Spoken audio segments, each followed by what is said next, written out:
Hi, my name is Georgie with Frames of Mind, radio show and podcast. How are you doing today, Eddie? Hey, how you doing, Georgie? Thanks for having me. Yeah, I'm good. It's always a good day when I get to speak with Latinos in the business. You have so many incredible projects. You have an incredible background in this industry. You've been of so many projects that I enjoy, like Batwoman and Birds of Prey. Oh yeah, And from a certain frame of mind, you've been George Lopez also because you were his stunt double in Blue Beetle, if yeah. I'm For, not for mistaken. many years, for many years, For yes. many years, okay. Can you tell me about a pinch me moment, like a favorite moment you've had in your career working on so many amazing projects?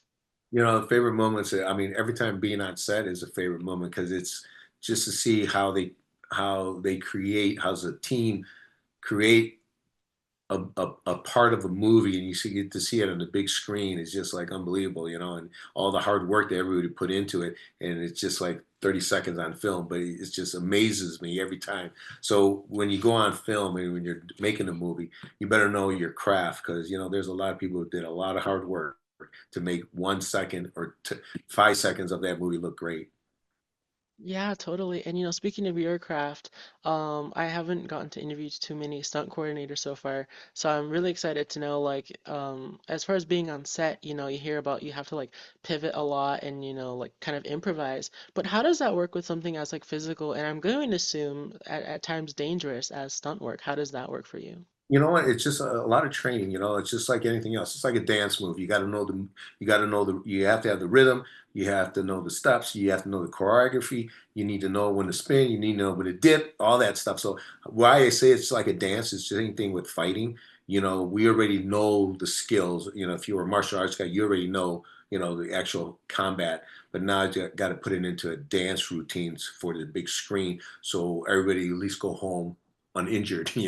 So to us, it's we make the moves, we choreograph the moves, we decide what we want to throw in, what we have to take out, what objects, effects, or props we're going to use. And with Jason, it's unbelievable because to me, I think he's one of the best dancers out there. I mean, this guy knows how to fight, and it makes my job a lot easier. And sometimes I listen to his ideas because it works. And so it's all out of training, skills, coordinating, balance, and work ethic that keeps everything going and smooth, and hopefully everybody goes home safe, and you get a good action part of the movie on the big screen while you're choking down on popcorn. Yeah, that's incredible. What got you interested into stunt choreography and that dance? What do you love about it? Well, you know what? I was a kickboxer in my youth, and no pun intended, but I fell into this stunt business of a friend of mine who wanted to be a stunt man. Anyways, introduced me to somebody. They knew I had an athletic background, so they put me in one of my biggest movies ever.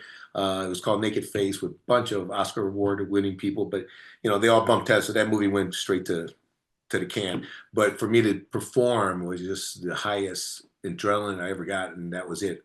I got bit by the stunts and being in front of camera. It was it, and there was no turning back. That's incredible. Well, thank you so much for your time today. It's a pleasure to meet you and congratulations on the film, Eddie. Thank you, George. I appreciate it, Georgie. Thank you.